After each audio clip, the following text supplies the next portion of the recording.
જય સ્વામિનારાયણ વિદ્યાર્થી મિત્રો, અગાઉ આપણે ટેક્સ્ટબુકના અભ્યાસક્રમની અંદર પ્રથમ બે વિડીયોની અંદર આપણા પ્રથમ યુનિટ જેનું નામ હતું ચિતાઝ ટીયર્સ એના સંપૂર્ણ ગુજરાતીકરણની આપણે તમારી સાથે ચર્ચા કરી. આજે હવે આપણે એ પાઠને વિસ્તૃત રીતે સ્પેલિંગ સાથે અભ્યાસ કરીશું.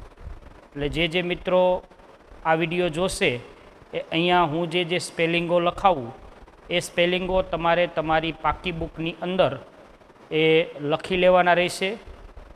ત્યારબાદ જે ગુજરાતીકરણની આપણે ચર્ચા કરતા જઈએ હારે હારે એ ગુજરાતીકરણને પણ તમારે શીખતું જવાનું છે. આની અંદર આવતા જે પ્રશ્નો છે એ પ્રશ્નોની પણ હું ચર્ચા તમારી જોડે સાથે જ કરતો જઈશ. તો આવો શરૂ કરીએ આજના આ યુનિટ નંબર 1 ચિતાઝ ટીયર્સ એના સ્પેલિંગો, એનું ગુજરાતીકરણ અને પાઠની અંદર આવતા જુદા જુદા પ્રશ્નોની હું વાંચન કરતો જાઉં છું. જે મિત્રો આ વિડીયો જુએ તો વિડીયો જોતી વખતે તમારી ટેક્સ્ટબુક તમારી સાથે રાખશો, જેથી કરી અને વિદ્યાર્થીઓને આ પાઠ સમજવામાં મુશ્કેલી પડે નહીં. બરાબર? ચાલો, પેજ નંબર 2 ઉપરથી વાર્તા શરૂ થાય છે તમારી. હું વાંચન કરતો જાઉં છું. જો, long long ago a Zulu hunter was sitting under a tree. Long long ago એટલે ઘણા વર્ષો પહેલાં અથવા ઘણા લાંબા સમય પહેલાં અથવા તો વર્ષો પહેલાંની. અ ઝુલુ, આ ઝુલુ આફ્રિકાની અંદર જંગલમાં વસવાટ કરતી એક આદિવાસી પ્રજાનું સમૂહનું નામ છે ઝુલુ. એ ઝુલુ જાતિનો હન્ટર, હન્ટર એટલે શિકારી, વોઝ એટલે હતો, સિટિંગ એટલે બેઠેલો, અંડર એટલે નીચે, અ ટ્રી એટલે એક વૃક્ષની. લાંબા સમય પહેલાં અથવા ઘણા વર્ષો પહેલાં ઝુલુ જાતિનો એક શિકારી એક વૃક્ષની નીચે બેઠો હતો. આગળનો મુદ્દો છે હિઝ નેમ વોઝ ઈદી. હિઝ એટલે તેનું, નેમ એટલે નામ, વોઝ એટલે હતું, ઈદી એટલે ઈદી, તેનું નામ ઈદી હતું. તો પ્રશ્ન થશે પહેલો. આ પ્રશ્ન પણ હું તમારી સાથે લખતો જઉં છું, જેથી કરીને તમને ખબર પડે કે આની અંદર આવો પ્રશ્ન થાય, હુ વોઝ ઈદી. ઈદી કોણ હતો? તો એના જવાબની અંદર તમે શું લખશો? તો કે ઈદી વોઝ અ ઝુલુ હન્ટર. તમે આ રીતે લખી શકો તો કે ઈદી વોઝ અ ઝુલુ હન્ટર. ઈદી એક ઝુલુ જાતિનો શિકારી હતો. બરાબર? આગળ જઈએ. He saw a large herd of deer grazing in the lush green meadow. He એટલે તેને, સીનું ભૂતકાળનું રૂપ છે સો એટલે કે જોયું, અ લાર્જ એટલે એક વિશાળ અથવા મોટું, હર્ડ નવો શબ્દ આવ્યો, નવો સ્પેલિંગ આવ્યો તમારા માટે. આ બાજુ હું એનો સ્પેલિંગની પણ યાદી કરતો જઉં છું. જુઓ, HERD, હર્ડ એટલે કે પ્રાણીઓનું ટોળું. પ્રાણીઓના ટોળા માટે વપરાતો શબ્દ છે હર્ડ. તો તમને તરત પ્રશ્ન થવો પડે મિત્રો કે તો સાહેબ પક્ષીઓનું જે ટોળું હોય અથવા પક્ષીઓનું જે સમૂહ હોય તો પક્ષીઓના સમૂહ માટે કયો શબ્દ વપરાય?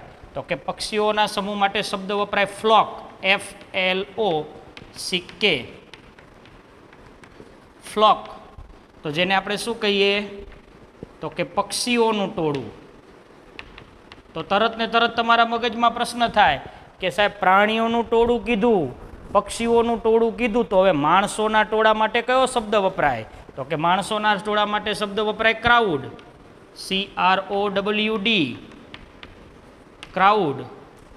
તો કે શું થાય? માણસોનું ટોળું.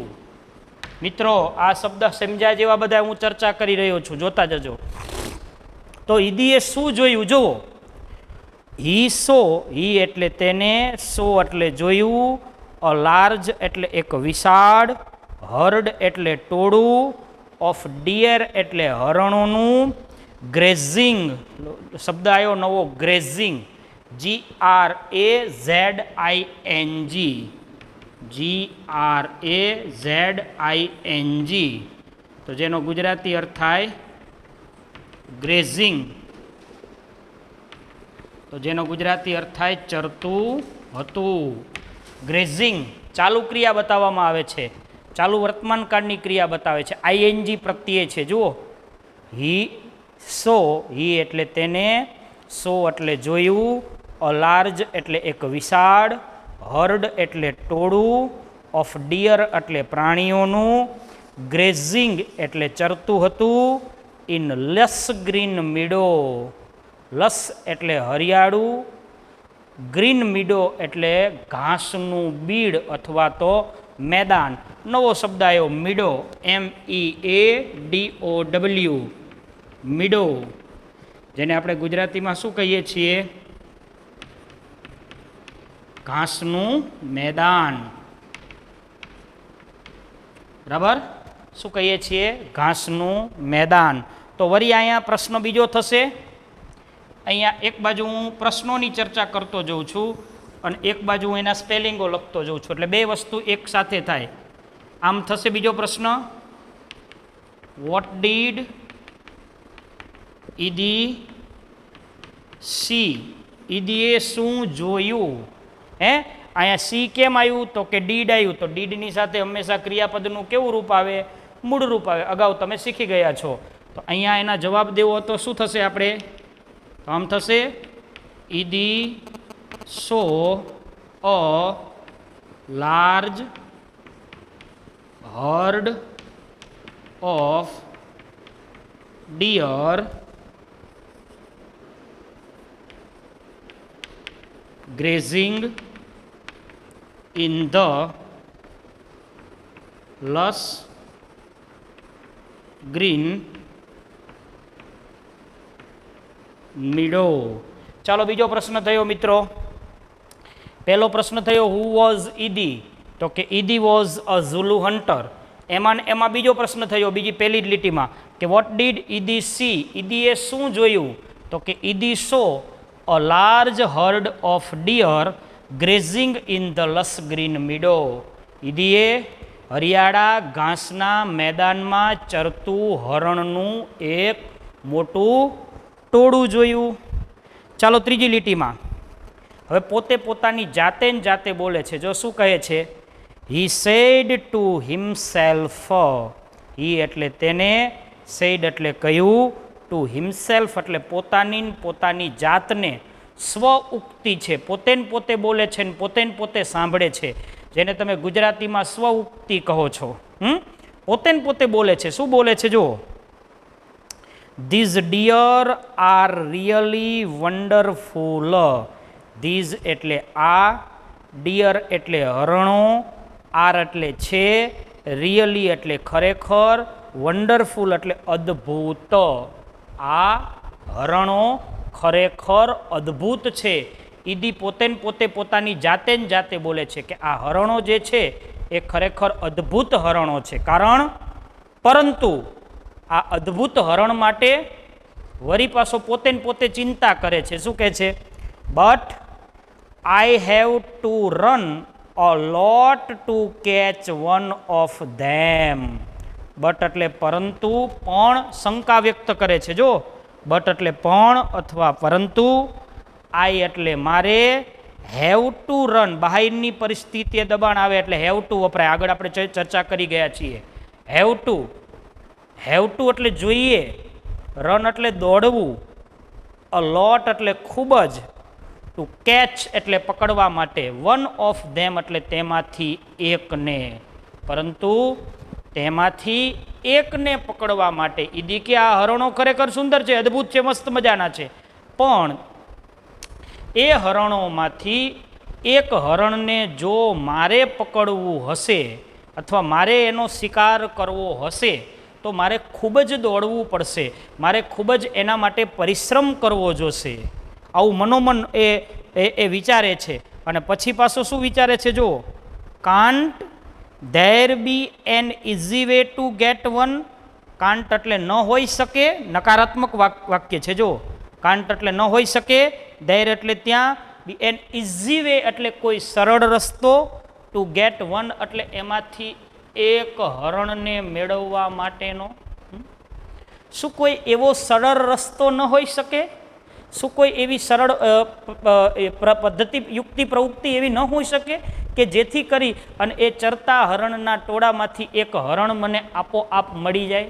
હવે મિત્રો તમે જ વિચારો, પોતે શિકારી છે, શિકાર કરવાની એની પાસે આવડત છે, શિકાર માટેના એની પાસે પૂરતા અને પ્રમાણિત સાધનો છે, તેમ છતાંય પાછો બેઠો બેઠો પેલા શેખચલ્લીની જેમ વિચાર કરે છે કે ઓહો, ખરેખર તો કે આ હરણો બહુ સુંદર મજાના છે હો, પણ મારે એમાંથી એકને પકડવું હોય તો બહુ દોડવું પડે હો. કે શું ખરેખર આમાંથી કંઈ એવો સરળ રસ્તો નહીં મને? હવે સાહેબ, આપણે પણ એક સંસ્કૃતની અંદર તમે સૂક્તિ ભણો છો કે ઉદ્યમેન હિ સિદ્ધ્યંતી કાર્યાણી નહીં મનોરથે. ઉદ્યમ કરવાથી જ કાર્યો સિદ્ધ થાય છે, મનોરથ કરવાથી નહીં. નહીં સુપ્તસ્ય સિંહસ્ય પ્રવિશંતિ મુખે મૃગાહા. આવું તમે સંસ્કૃતની અંદર ભણો છો કે સૂતેલો સિંહ હોય તો આપોઆપ એના મોઢામાં આવી અને હરણ પડી જતા નથી, એને પણ પ્રવત્તા યત્ન કરવો પડે છે, પ્રયત્ન કરવો પડે છે. તો મતલબ કે ઈદી બેઠા બેઠા વિચાર કરે છે, ઊભો નથી થતો. જો મિત્રો જોજો, ખાલી બેઠો બેઠો પડ્યો એ વૃક્ષને ટેકે બેઠો બેઠો વિચાર કરે છે કે આ હરણ ખરેખર કેવા સુંદર મજાના છે, અને એમાંથી મારે એકને પકડવું હોય તો મારે બહુ દોડવું પડે. ઓકે, પણ કે એવો કંઈ સરળ રસ્તો ન હોઈ શકે કે જેથી કરીને આમાંથી એક હરણ મને મળી જાય? હવે એવું તો કંઈ શક્ય જ નથી ને. અને અચાનક જ એને એક નવું જ દ્રશ્ય જોવા મળે છે. શું થાય છે જો, suddenly he saw a female cheetah crawling silently closer to the grazing animals. Suddenly એટલે અચાનક જ, હી એટલે તેને, સો એટલે જોઈ, અ ફિમેલ એટલે એક માદા, ચીતા એટલે ચીતાને, ક્રોલિંગ એટલે સરકતી. લખજો, શબ્દ નવો આવ્યો તમારા માટે, સ્પેલિંગ ક્રોલિંગ, CRAWLING, જેને તમે ક્રોલિંગ જેને કહેવાય સરકવું અથવા તો નજીક જવું. સરકવું અથવા તો તમે શું કહો છો, જેને નજીક જવું. અચાનક જ પેલા ઈદીએ જોયું તો એને એક દ્રશ્ય જોવા મળ્યું. શું જોવા મળ્યું? કે સડનલી અચાનક જ, હી એટલે તેને, સો એટલે જોઈ, અ ફિમેલ એટલે એક માદા, ચીતા એટલે ચીતાને, ચીતણ કહો તોય ભલે, ચીતા કહો તોય ભલે, ક્રોલિંગ એટલે સરકતી હતી, નજીક જઈ રહી હતી, સાયલેન્ટલી ચૂપચાપ, દબે પાઉં હિન્દીમાં તમે કહો, ક્લોઝર એટલે નજીકમાં, ટુ ધ ગ્રેઝિંગ એનિમલ્સ એટલે ચરતા પ્રાણીઓની. અચાનક જ ઈદીએ આમ સામેની જાળીની અંદર દ્રષ્ટિ કરી તો સામેની જાળીની અંદર દ્રષ્ટિ કરતા એને એક વસ્તુ જોવા મળી. કે શું વસ્તુ જોવા મળી? તો કે અચાનક જ એક માદા ચીતા લપાતી છુપાતી પેલું ચરતું હરણનું જે ટોળું હતું પેલા ઘાસના મેદાનમાં, એની અત્યંત નજીકમાં જતી એને જોઈ. ઈદી બેઠો બેઠો જોવે છે. જો આગળ, ધેન ત્યારબાદ, સી લેપ્ટ, સી એટલે તેણીએ, લેપ્ટ એટલે કૂદકો લગાવ્યો. લીપનું ભૂતકૃદંતનું રૂપ લેપ્ટ, કૂદકો લગાવવો, લેપ્ટ. સી એટલે તેણીએ, લેપ્ટ એટલે કૂદકો લગાવ્યો, એન્ડ કોટ, કેચનું ભૂતકાળનું રૂપ કોટ, પકડ્યું, અ ડિયર એટલે એક હરણને. અચાનક જ એ માદા ચીતાએ એ ચરતા હરણના ટોળાની નજીકમાં જઈ અને કૂદકો લગાવી અને એક હરણ જે હતું એ હરણને એમાંથી પકડી લીધું. પછી હવે શું થાય છે? આફ્ટર સમ ટાઈમ, આફ્ટર એટલે ત્યારબાદ, સમટાઈમ એટલે થોડા સમય પછી, હર એટલે તેણીના, ટુ એટલે નાના નાના, યંગ કબ્ઝ લખજો CUBS કબ્ઝ,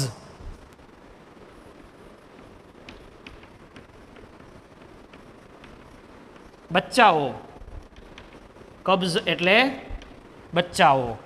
અચાનક જ શું થાય છે જુઓ, આફ્ટર સમટાઈમ્સ ત્યારબાદ થોડા સમય પછી, હર એટલે તેણીના, ટુ એટલે બે, યંગ એટલે નાના નાના, કબ્ઝ એટલે બચ્ચાઓ, કેમ એટલે આવ્યા, આઉટ ઓફ એટલે માંથી બહાર, ધ બુશ લખજો BUSH બુશ,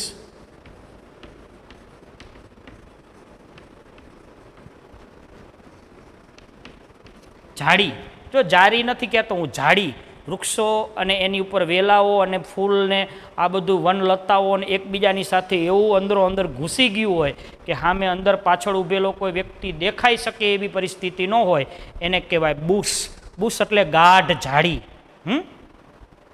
તો શું કહે છે જુઓ, આફ્ટર સમ ટાઈમ થોડા સમય પછી, હર એટલે તેણીના, ટુ એટલે બે, યંગ એટલે નાના નાના, કબ્ઝ એટલે બચ્ચાઓ, કેમ એટલે આવ્યા, આઉટ ઓફ એટલે માંથી બહાર, ધ બુશ એટલે ગાઢ ઝાડી. અચાનક જ ઈદીએ જોયું કે માદા ચિત્તાએ પ્રાણીનો, ડિયરનો શિકાર કર્યો અને તરત જ એની પાછળ પાછળ ઝાડીમાંથી એના બે નાના નાના રૂપકડા બચ્ચાઓ કે જેને હમણાં થોડા સમય પહેલાં, થોડા દિવસ પહેલાં જ જેને જન્મ આપ્યો છે એવા બે નાનકડા બચ્ચાઓ એની પાછળ પાછળ બહાર આવે છે. They all enjoyed their meal. They એટલે તેઓ, all એટલે બધા જ, enjoyed એટલે આનંદથી ખાવા લાગ્યા, આનંદ માણવા લાગ્યા. their meal લખજો MEAL, meal એટલે ભોજન, meal ભોજન. એ ત્રણેય માં અને એના બે નાના નાના બાળકો, બે બચ્ચા એ મારેલા હરણનો શું કરવા લાગ્યા, આનંદ માણવા લાગ્યા, શિકાર કરી અને એનો ભોજન તરીકે ઉપયોગ કરવા લાગ્યા. આગળ હવે આ દ્રશ્ય ઈદી પેલા વૃક્ષના ટેકે બેઠો બેઠો જોવે છે, ઊભો તો થયો જ નથી હો, હજી જુઓ. ઈદીઝ આઈઝ બ્રાઇટેન્ડ, ઈદીઝ એટલે ઈદીની, આઈઝ એટલે આંખો, બ્રાઇટેન્ડ ચમકી ઉઠી. ઈદીની આંખોમાં એકદમ નવા વિચારનો ઝબકારો થયો એમ કહેવું હોય તો કહેવાય. They sparkled with an idea. વળી નવો શબ્દ આવ્યો તમારા માટે, સ્પાર્કલ્ડ.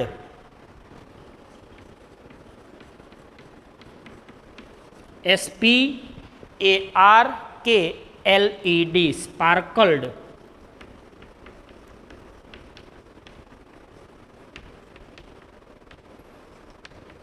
ઝબકારો થવો અથવા તો ચમકારો થવો. આપણે કોઈ પણ બે વીજળીના જીવંત તાર હોય એકબીજા સાથે અડે તો કેવું સ્પાર્કિંગ થાય છે, ઝબકારો થાય, તીખારો જરે આપણી ભાષામાં કહીએ તો ગુજરાતીમાં.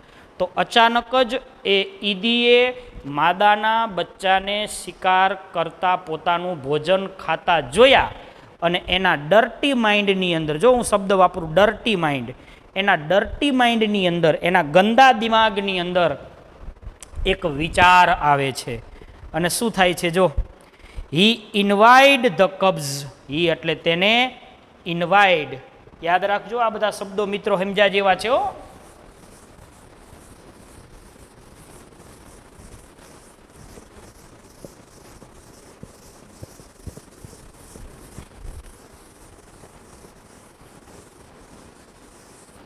ઇનવે ઉપરથી ઇન્વાઇડ શબ્દ ભૂતકૃદંતનું રૂપ છે, ENVIED.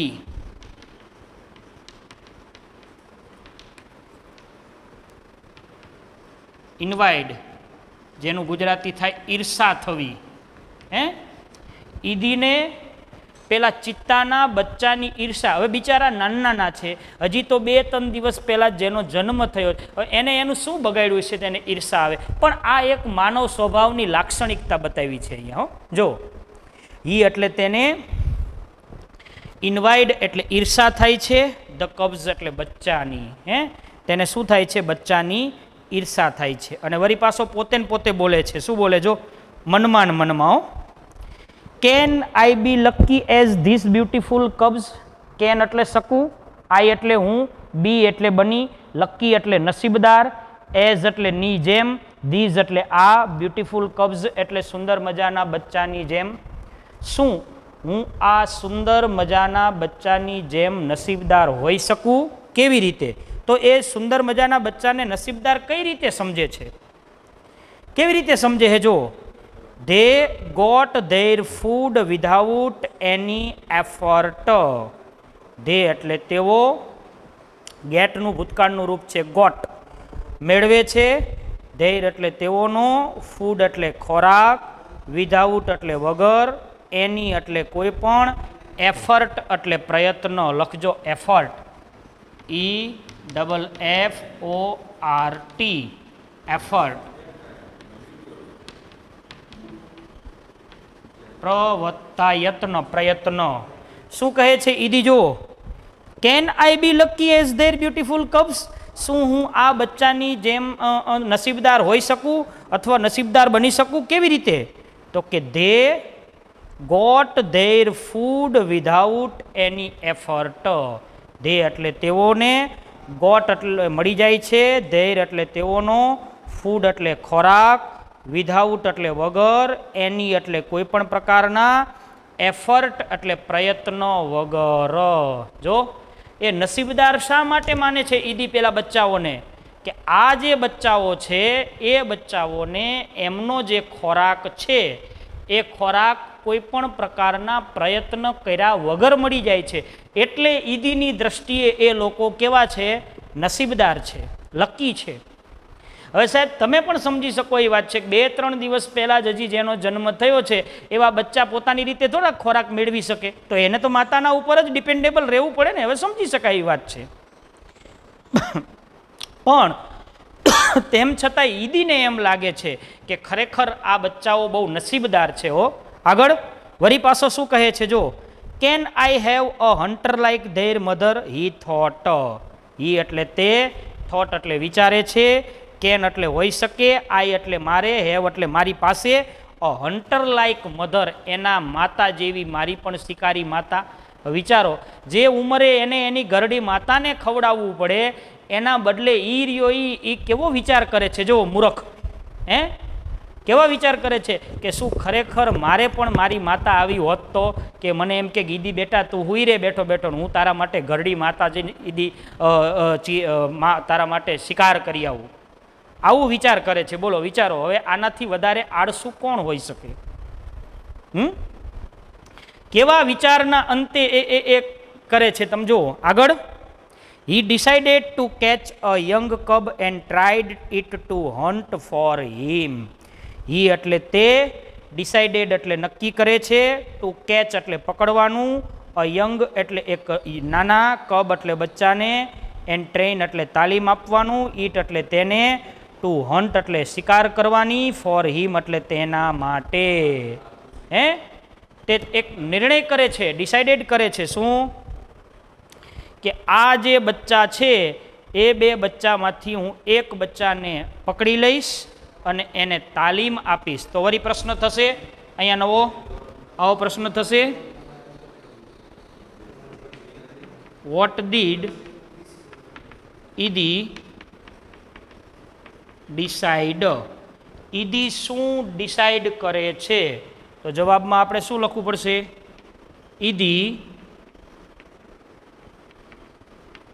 decided to catch, ED decided to catch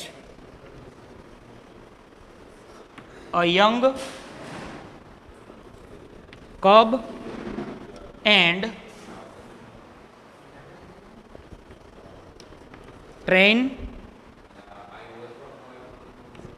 it to hunt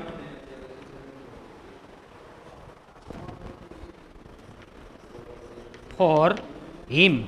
આવો પ્રશ્ન થશે. What did Idi decide? તો Idi decided to catch a young cub, એક યુવાન બચ્ચાને એ પકડવાનું વિચારે છે, and train it to hunt for him, અને એના માટે એને તાલીમ આપવા માટેનું વિચારે છે કે આમાંથી હું એક બચ્ચાને પકડી લઈશ અને પછી એ પકડેલા બચ્ચાને હું તાલીમ આપીશ. જો કેવા વિચાર કરે છે. આને સેક્સચલ્લીનો ભાઈ ન કહેવાય, શું કહેવાય કહો તો? હે, આને મારી દ્રષ્ટિએ કહું તો સેક્સચલ્લીથી સહેજ પણ ઉતરતો માણસ નથી આ.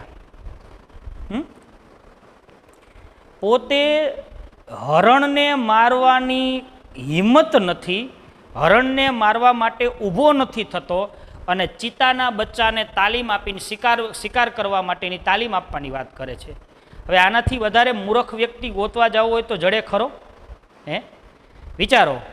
એની પાસે શિકાર કરવા માટેના પૂરતા અને પ્રમાણિત સાધનો હોવા છતાંય એ પાછો વિચારે છે શું કે આહાહા, આમાંથી એકને પકડી લઉં, પછી એને શિકારની તાલીમ આપું કે જો બેટા તારે આવી રીતે શિકાર કરવાનો, બસ લે. પછી જો પાછો હજી આગળ કેટલું વિચારે છે. ધેન આઈ શેલ ઓનલી સે, ધેન એટલે ત્યારબાદ, આઈ એટલે હું, શેલ ઓનલી એટલે માત્ર એવું જ કહીશ. શું કહીશ? જો ત્યાર પછી શું કહીશું? શિકાર કરવાની તાલીમ આપ્યું, આ બચ્ચું મોટું થઈ ગયું, મારા પ્રમાણે બધું તાલીમ પામી ગયું, પછી મારે શું કહેવાનું? શું કહેવાનું? જો, oh my dear, go and kill a deer for મી.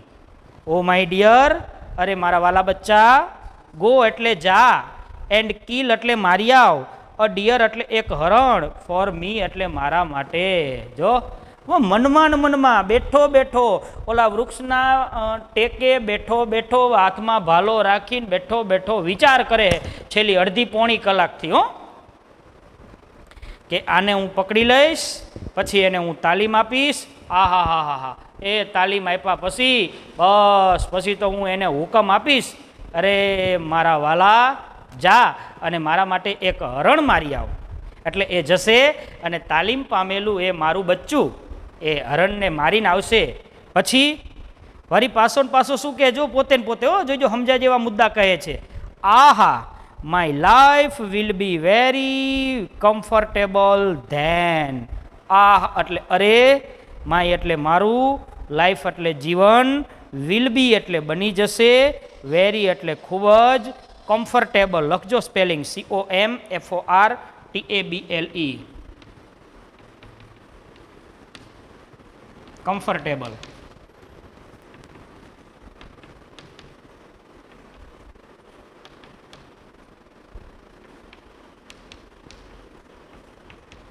આરામદાયક. શું કહે છે? જુઓ, આહ એટલે અરે, માય એટલે મારું, લાઈફ એટલે જીવન, વિલ બી એટલે બની જશે, વેરી એટલે ખૂબ જ, કમ્ફર્ટેબલ એટલે આરામદાયક, ધેન એટલે ત્યારબાદ, ત્યારબાદ મારું જીવન ખૂબ જ આરામદાયક બની જશે. He was quite pleased with his own idea. He એટલે તે, વોઝ એટલે હતો, ક્વાઇટ એટલે ખૂબ જ, પ્લીઝડ એટલે ખુશ થયો, વિથ હિઝ ઓન આઈડિયા એટલે એના પોતાના વિચારથી. તે તેના પોતાના વિચારથી ખૂબ જ ખુશ થયો હતો. મતલબ કે એને જે વિચાર આવતો હતો એ વિચારના અનુસંધાને એ ખૂબ જ ખુશ થઈ જાય છે, એ ખૂબ જ આનંદ પામે છે. અને એ આનંદ હવે કેવી રીતે પામશે એની ચર્ચા આપણે હવે પછીના વિડીયોમાં કરશું. આટલું રાખીએ. આગળના જે વિડીયોની અંદર હવે પછી ઈદીની શું પરિસ્થિતિ થાય છે એના વિશેની ચર્ચા કરશું. અસ્તુ. જય સ્વામિનારાયણ.